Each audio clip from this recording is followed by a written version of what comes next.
côté de Gengis Khan et Alexandre le Grand, il est l'un des seuls généraux invaincus de l'histoire, plus formidable sabre de l'islam, l'un des plus grands stratèges militaires de tous les temps, l'homme au sans bataille et au sans victoire. Ses faits d'armes étaient tels que le prophète sallallahu alayhi wa sallam lui-même lui accorda le titre de Sayf Allah, l'épée d'Allah. Né à Mecca, il voit le jour dans le clan aristocratique des Banu Makhzoum, l'une des familles les plus prestigieuses de l'oligarchie polythéiste de Mecca. Son père, Al-Walid ibn al-Mughira, est le juge de sa tribu et un seigneur respecté. C'est donc dans ce milieu privilégié que le jeune Khalid ibn al-Walid, guerrier né, grandit et s'initie au combat autant qu'à l'équitation. C'est également en tant que membre émérite des élites de Quraysh qu'il rejoint la lutte de l'infâme Abu Jahl contre l'islam. Khalid est à la tête de la cavalerie de l'armée polythéiste à Uhud, où il inflige une défaite cuisante aux musulmans. Il connaîtra moins de succès à la bataille du fossé, Al-Khandaq, qui voit les musulmans résister avec succès. Après cela, Khalid se pose des questions. Comment Mohammed, cet homme sans formation militaire ni expérience, peut-il repousser toutes les forces contre lui, alors que ces hommes sont inférieurs en nombre? Khalid est désormais persuadé que Mohammed sallallahu alayhi wa sallam n'est ni un poète, ni un sorcier. D'autant que son frère converti avant lui l'incite à se convertir à son tour. Khalid décide de prendre la route de Mecca pour embrasser l'islam auprès du prophète sallallahu alayhi wa sallam, qui lui dit « Loué soit Allah qui t'a guidé à la vérité, j'ai toujours vu en toi de grandes qualités et j'ai toujours espéré que ton intelligence te mène à ce qui est juste et bénéfique. » Quelques semaines après sa conversion, Khalid ibn al-Walid rejoint l'armée islamique comme simple soldat. Il reprend le commandement à la bataille de Mu'tah après la mort successive des commandants désignés. Grâce à un audacieux stratagème, il parvient à sauver ses troupes de la défaite et à assurer une retraite face aux forces byzantines immensément supérieures en nombre. C'est suite à cet exploit que le prophète sallallahu alayhi wa sallam le nommera Sayfullah, l'épée d'Allah. Quelques mois plus tard, Khalid revient à Mecca, à la tête d'un groupe de guerriers pour libérer la ville sainte. Il aura le privilège d'être désigné pour détruire le sanctuaire d'Al-Uzza. Après la mort du prophète sallallahu alayhi wa sallam, Khalid radiyallahu anhu fait à nouveau parler tout son talent militaire lors des guerres d'apostasie. Le calife Abu Bakr radiyallahu anhu nomme son meilleur général pour rétablir l'ordre et pacifier l'Arabie. Il sera envoyé au Nejd, dans la zone la plus sensible où résident les puissants foyers d'apostasie. À la tête d'une petite troupe de quelques milliers d'hommes, Khalid fonce sur le cœur de la péninsule. Ne supportant pas que la mémoire du prophète sallallahu alayhi wa sallam soit insultée, il ne trouvera pas le repos jusqu'à infliger une véritable correction aux imposteurs et apostats, parmi eux Tulayha et Musaylima. Médine est désormais sauvée et l'autorité islamique est restaurée dans toute la péninsule. Au cours de ces campagnes décisives, Khalid a une nouvelle fois impressionné par le panache de son commandement. En crucifiant les forces de Musaylima, il est le grand héros des campagnes d'apostasie. Mais c'est au-delà de l'Arabie qu'il fera sa renommée et sa légende. Abu Bakr le nomme en chef de guerre d'Irak et se lance sur le millénaire empire perse des Sassanides.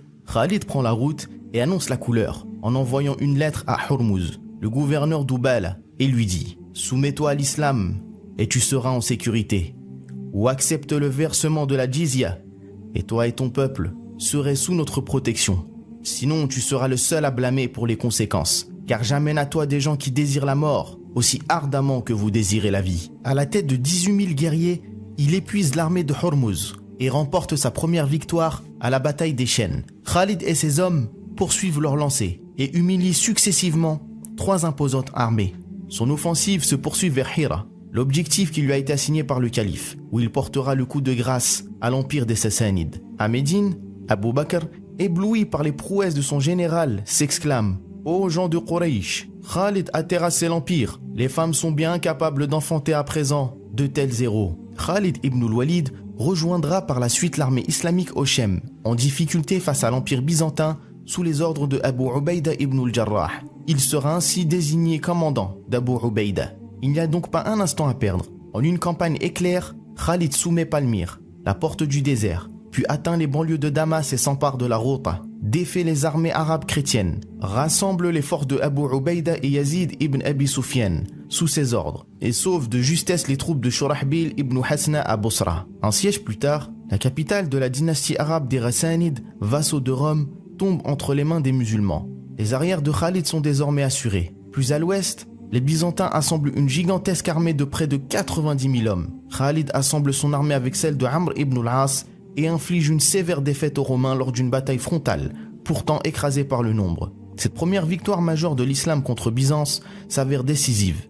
Khalid peut désormais foncer sur Damas, où il domine de la tête et des épaules Thomas, le gendre de l'empereur Héraclius. Khalid et ses hommes s'emparent d'une des portes de la cité fortifiée de Damas. Les notables de la ville craignent la perte de leur ville, négocient la djizya avec les musulmans en échange de la sécurité des biens et des personnes. Puis s'ensuit la bataille de Marj ad-Dibaj. L'épée d'Allah fait à nouveau preuve de son sens de l'honneur chevaleresque. Alors que la fille de l'empereur Héraclius est faite prisonnière, il lui propose de la libérer en échange d'une rançon.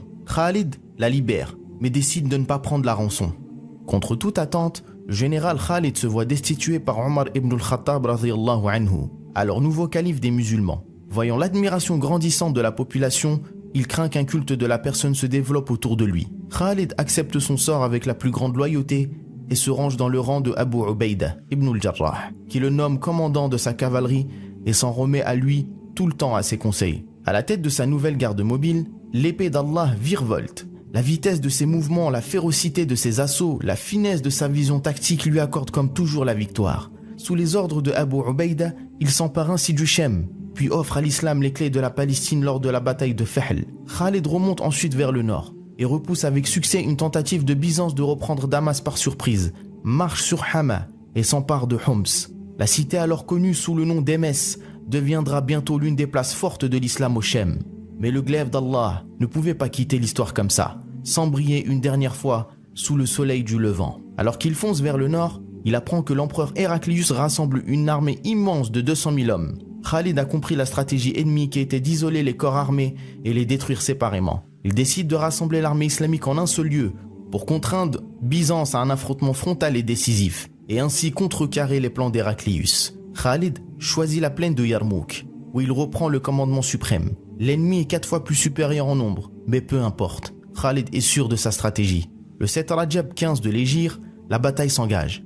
Khalid ibn al-Walid, au sommet de son art, déroule un véritable récital. En 6 jours de combat acharnés, les Byzantins ne relèveront jamais la tête.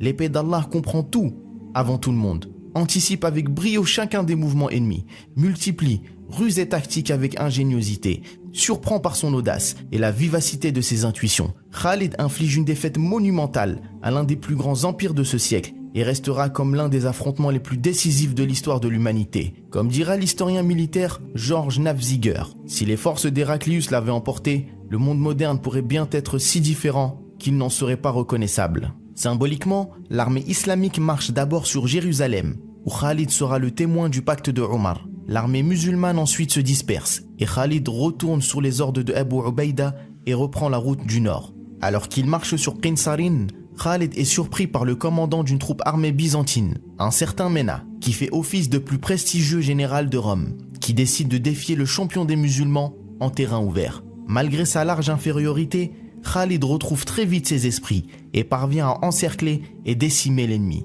Le fait d'armes est tellement mémorable que Omar lui-même est contraint de louer le génie de son général et dira « Khalid est un vrai chef de guerre, qu'Allah fasse miséricorde à Abu Bakr, qui était bien meilleur que moi pour juger les hommes. » Encouragé par cette fantastique série, il lance depuis son nouveau quartier général Qinsarin un raid vers l'Anatolie. Bien que Khalid peut achever même la conquête de la Jazira, Mésopotamie, il n'ira pas plus loin. Son travail est accompli. Byzance est en déroute et le Shem est désormais entre les mains des musulmans. À nouveau démis de ses fonctions, il sera convoqué par Omar ibn al-Khattab. Après des plaintes à son encontre sur la distribution des butins, son train de vie et la provenance de sa richesse personnelle. Après clarification, Omar est convaincu par ses arguments et lui dira ensuite « J'espère que tu ne garderas pas de rancœur à mon égard. L'épée d'Allah ne retrouvera plus de commandement militaire et c'est à Homs, dans son lit, qu'il rend l'âme. » La disparition du conquérant du Shem et de l'Irak plongera la nation islamique dans la peine et le chagrin. La communauté est dévastée. En une décennie de campagne, Khalid ibn al-Walid avait changé la face du monde. Quand on y songe que quelques dizaines de milliers de guerriers du désert, largement inférieurs, tant sur le nombre que technologiquement, à toutes les armées opposées, parviennent à renverser les 2 plus grands empires de leur temps en moins de 20 ans, serait l'équivalent à notre époque du Bangladesh qui envahit la Russie et contraignent les États-Unis à s'enfermer et s'isoler. Merci à tous d'avoir suivi cette vidéo. D'autres vidéos d'histoire de compagnons sont disponibles dans la barre de description. N'hésitez pas également à vous abonner pour ne pas manquer nos futures vidéos, à partager et à laisser un pouce bleu.